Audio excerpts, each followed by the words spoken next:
I'll go ahead and cover each one of the cameras and how they're mounted at this point, different makes and models. The first one that's on the desk is called V-View. It is a simple chest mount camera. Also simply put it on like this. It would be activated by moving the large bar down, and it activates the camera. And then to turn it off, simply put the bar back up.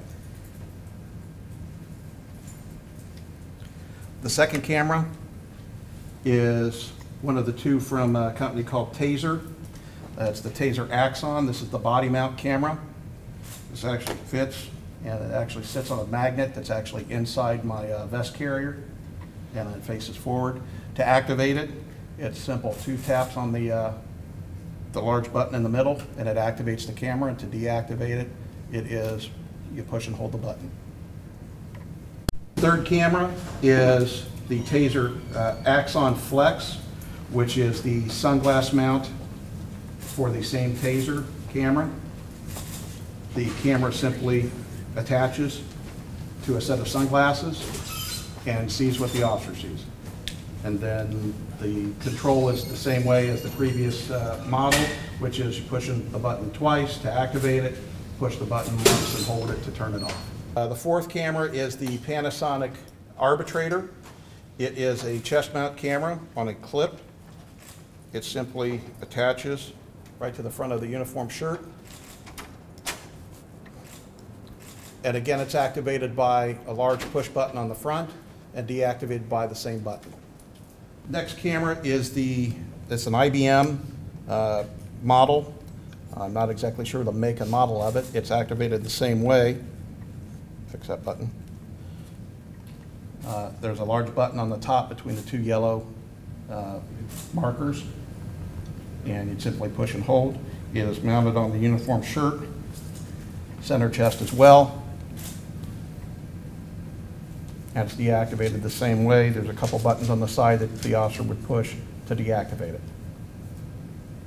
And the last camera being tested is the WatchGuard system. There's various different types of mounts for it. The mount that is currently attached to it is a simple chest mount, where it would be either put in a uniform shirt or turned to a side to clip on in between the buttons. And activated the same way. There's a button on the front to activate it, button on the front to deactivate it as well. Can you put the sunglasses back on? Sure. Or what? And does that fit on special glasses or anybody's sunglasses? There's a variety of different mounts for this particular camera. This is the camera that I am personally testing right now. There's a variety of different mounts and different options. As you can see up on the collar of my shirt, I have a secondary mount that I can put the camera up here on the secondary mount. There's various different ways to attach it. The sunglass mount is right here. And these are the sunglasses with the clear lenses. They also have shaded lenses for a day like today when we're out in the sun as sunglasses. Will you get to personally test each camera, or you just do a couple, or how does that? Our testing procedures, there's 30 officers testing the variety of cameras that are up here. Each officer has the ability to test 2 different cameras. And how long will the process, will they be tested? I believe for several weeks we are testing the camera to make sure that it's available in we can use it in all situations. And where does the information go? Where is it stored? Is it stored in the car, or is it transmitted to? There are various different ways that the video is stored. Each camera has their own specific way of doing it. I'm not on that end of it. That is part of our procurement process. Can you speak to why you wanted to volunteer to be one of the first pilot program officers, so to speak, I do a lot of training, and I do a lot of traffic stops. A majority of the people who are involved, get involved with law enforcement officers, come into contact with officers through traffic stops, approximately 77% of them. So the ability to document what an officer would see on these traffic stops and all these different types of situations comes in real handy. Documenting evidence for OVI arrests, assaults, anything else where the officer is responding to an incident, they're able to document evidence for not only the safety of the public, but the safety of the officer. When you turn them on, when you come upon a potential crime scene, when do you turn them on and when do you turn them off? Or are they always running? We're still working on the internal policy as far as when they're activated or not. Currently, we're just activating them on outside incidences. We're not going inside houses at this point. It's all done outside, person-to-person contact. Say you stop somebody in a freeway stop, we'll use OVI. Can the video that you're getting now be used in court during the trial period? And are you documenting that you have it? Yes. Yes, the videos can be, are available as evidence. At this point, even during the training or the testing process, we do have already in place a system, our cruiser video system, which does allow us to mark that there is a body camera video available. Well, defense, you know, for somebody that's, whatever, you've arrested or whatever, they have access to the video as well? Yes. Yes, the video or public record. The videos are, if they're evidence, they would be disclosed to a defense attorney as well as part of discovery. That's done with all that's all done with all video from police. What happens in, say, an inclement weather when you have a raincoat or you have an overcoat on? How do you handle one of these cameras? We're still looking at all those different features, how we're going to be able to film with the different weather areas, how they're withstanding and everything else. That's why we're doing the testing process. But you could clip it onto your jacket ostensibly, is that what you're thinking? Most of these do mount directly right on with a large clip on the back, so you can actually put them either outside on the front of the shirt or on an exterior garment such as a jacket. They'll be able to clip on. There's a variety of different mounting operations.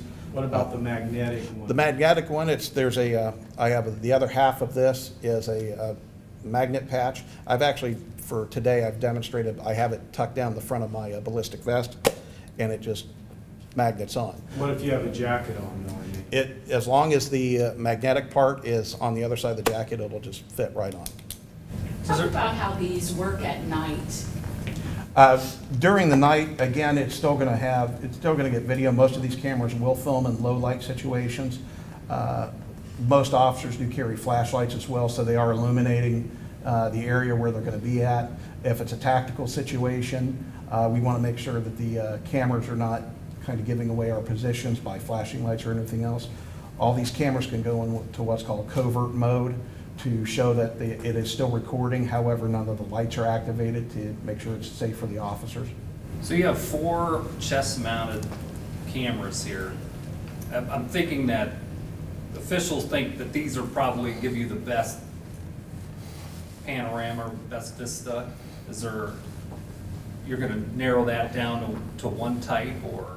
That's with the testing procedure. I'm only one small cog in the entire testing procedure. They're going to take feedback from all the officers that are involved. We're going to look at the different types of mounts that are available for everything, what the videos actually record in different situations, and we're going to look at all that together at one time and make the best decision. Can you explain what kind of angle this is? Is it a wide angle lens, or how much does it show? Each manufacturer has its own different setup as far as the field of view. It's not up to 180. I think the largest one I saw was, I believe, 135 degrees. In addition to testing these out yourself, are you also consulting other police departments on what they've used and what's worked for them? I'm not part of that process. That's part of our procurement procedure and everything else. I'm sure that other departments have been talked to. That would be only prudent. Do you think the citizens of Columbus will be glad to see that you're testing these out and getting a practical street view of how these actually work? I believe so. I believe it benefits everybody, not only the law enforcement field, but also the citizens of Columbus. This is we're moving into the next generation of law enforcement. And this is something that the next generation of law enforcement is expecting to deal with, not only for evidence value, but also for training purposes, for, you know, how can we do things better? How can we be more transparent in what we're doing as law enforcement officers to the general public to see what we're seeing? Just some of this we know, but if you could just walk us through the timeline of, you know, what we're doing and what we can expect, what will we see, how long is the trial through? It's an aggressive timeline. The next step at the end of this period where the officers are testing the cameras is they will go online and fill out actually a Survey Monkey where they can do it anonymously. And all that feedback will go in. And because this is a long-term relationship with whoever the winning vendor is, that's also, that feedback is very important. They're looking at perhaps middle of September to award the bid, and then with the expectation that the first cameras will be on the street by the end of the year. What types of questions will be on that survey? I mean, can you give us an idea? I'm not part of the selection committee, so I don't have any access to that. So, like, I'm trying to get an idea of what it is the officers are being asked to evaluate. Do you know, or that's not part of what you're? Yeah, I'm not part of that. I can't answer that. I'm sorry. How many cameras will be on the street by the end of the year, or do you just estimate? Well, the first phase is for Traffic Bureau, and they're looking at 84 cameras. That's phase one. That they may not all be on the street by the end of the year, but phase one is Traffic Bureau, and they're looking at 84 cameras. And will that only be first shift a company, or is that going to be spread throughout the 24 hours? Traffic Bureau, 24 hours. You know, we saw the $8.5 million to roll this out in the first year. Do you have any estimation on how much this could cost? I mean, as a bigger picture? I mean, I've heard talk that when you put the infrastructure with the fiber optics and everything from precincts and all the infrastructure that you have to do and the manpower of each person looking at this video when there's an incident. Could you talk about the cost of what it might be projected? The $8.5 million is for the total project involving the cameras, the accessories, training, the extended warranty, added into that also servers, connectivity, and storage. And there is going to have to be some infrastructure put in at substations as far as some fiber optics. Another reason they're starting with traffic first, because that infrastructure is easiest to manage. So you're looking at 8 phases that this will go in. And as always, there's unknown costs that you're going to run into down the line. So, but the $8.5 million is how much it's allocated for the entire project, with just part of that being phase one this year. Have you looked at any other cities with a comparable size to see that have had this instituted for a little bit of time and see what this is costing them and what it takes to do something like this? I can't speak for the policy committee because I wasn't on that, and I can't actually speak for the committee, the technology committee that's working through this. But I do know there's been some outreach to other cities.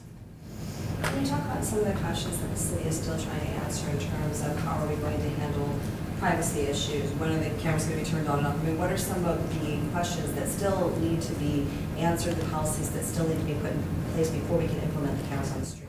There is a list of recommendations that went to the mayor's office, of which a policy is in that, which will be the basis of the policy. Unfortunately, not all that policy can be finalized until they know which piece of equipment they end up with. That could have some variations. They're going to work their way. There's some legislative changes that have been requested dealing with public records that the legislature has heard on. So those are all parts of the process as well. Can you tell us what some of the recommendations are that are on the mayor's desk right now? I know that you can't use them around anybody that's nude. You will not be turning them on and off when you go into someone's house unless they give you permission to, for privacy issues. There's nothing HIPAA related or medical that can be obtained. If it accidentally is, that can be taken out through public record, but those are not recorded. Those types of things are not recorded. During this trial period, what happens if an officer doesn't, if they forget to punch this? Are they going to be in trouble for anything?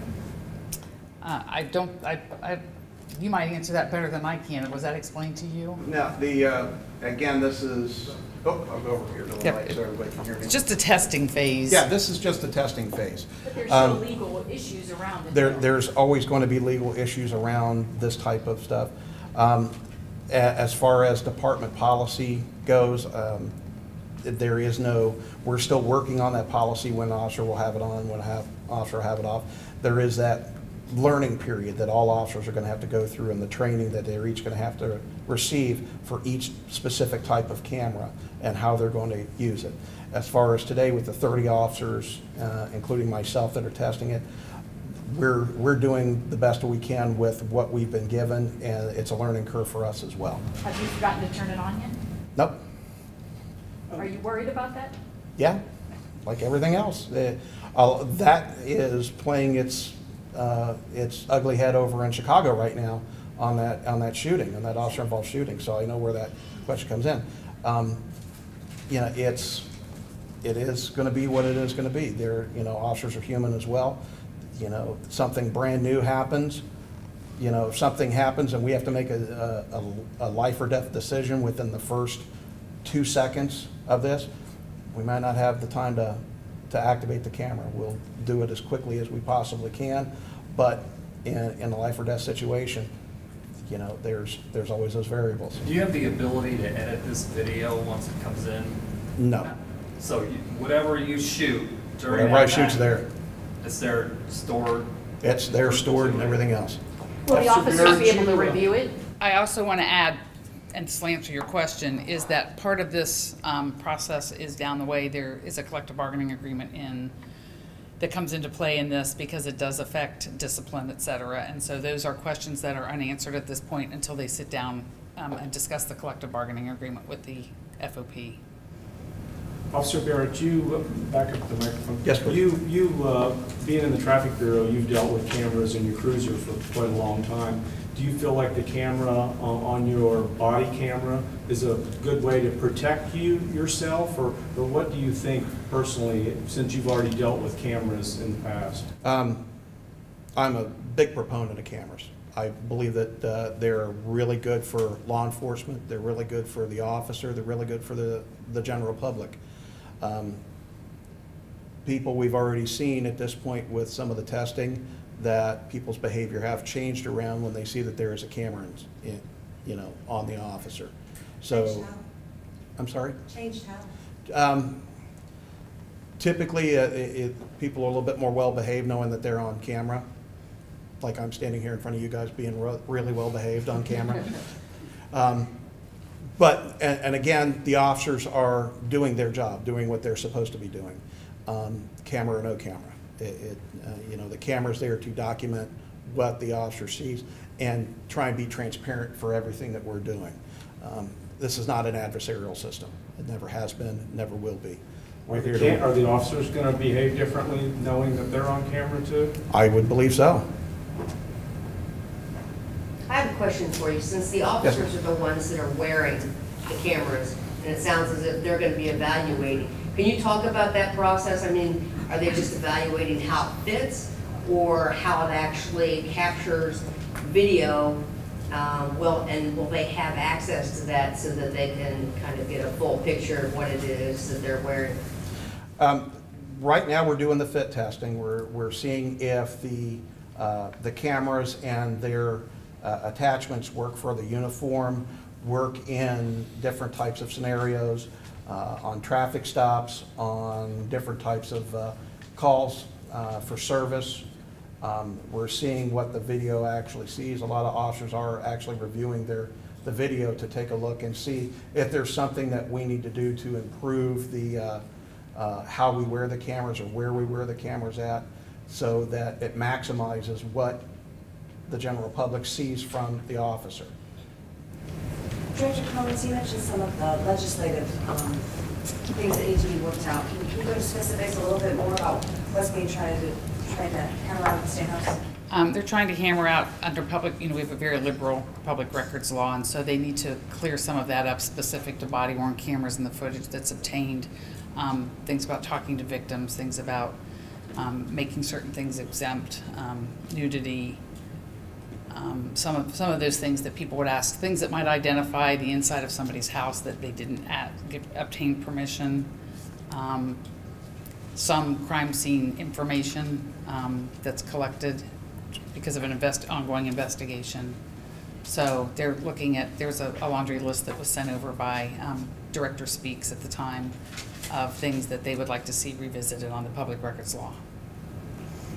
Talk about today's presentation. It seems as though you're really going the extra mile to be transparent on this. Talk about why do that. We are. We realize that we, as you know, the first day that these went out, we sent out a press release so that the citizens would know they may encounter an officer with a camera. This is more or less a follow-up so they'll know what that camera looks like and what to expect. And do you think that this is also important because of the time that we're living in, that to say, hey, we're taking some steps to do some things to show transparency in relationships between police and the public? The mayor, the director, and the police chief have all offered their opinions up about transparency and being more transparent, so this falls in line with that. So again, just back to the timeline. So you'll have requests for proposal, and then how long for that, and then how long before you'd actually order that kind of thing? Do you know? At the end of the testing phase, and the information is in, the vendors will have an opportunity to come back in and address and answer any questions that the technology panel have come up with as a result of that, and then the decision will be made after that. And it's not necessarily going to be lowest bid. It's going to be best value and be looking for a long-term relationship because we're in this for the long term, and make a decision based on the whole picture and just not cost.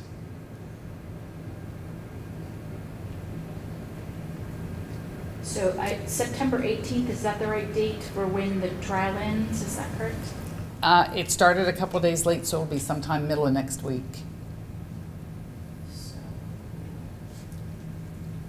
August 15th, something like It's that? when they Around the actually turn 16th. out, when you actually turn them out, right? Not when they start wearing them. No, they started wearing them. They started a week ago. They started last Tuesday. The first cameras hit the street. What day was last Tuesday? Last Tuesday was the 2nd. Tuesday the 2nd through August 16th, so Yes. that 14-day period. And then surveys will go out to the officers that use them. And then the vendors would be called back in to present again.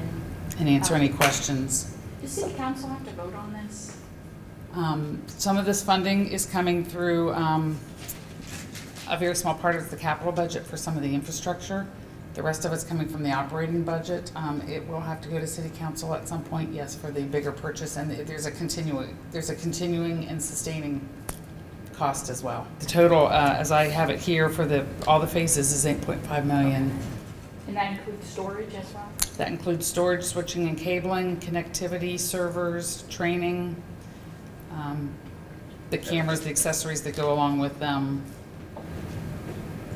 Won't you have to hire more employees, though? I mean, somebody's gonna have to, say you have 6 officers go to one scene, and then you have 6 officers with 3 hours worth of video, and you have 18 hours worth of video. Somebody's gonna have to go through that almost frame by frame. That's a lot of manpower, isn't it? There is additional resources that are going to be needed to go through it with the anticipation that public records requests and discovery requests will go up, yes.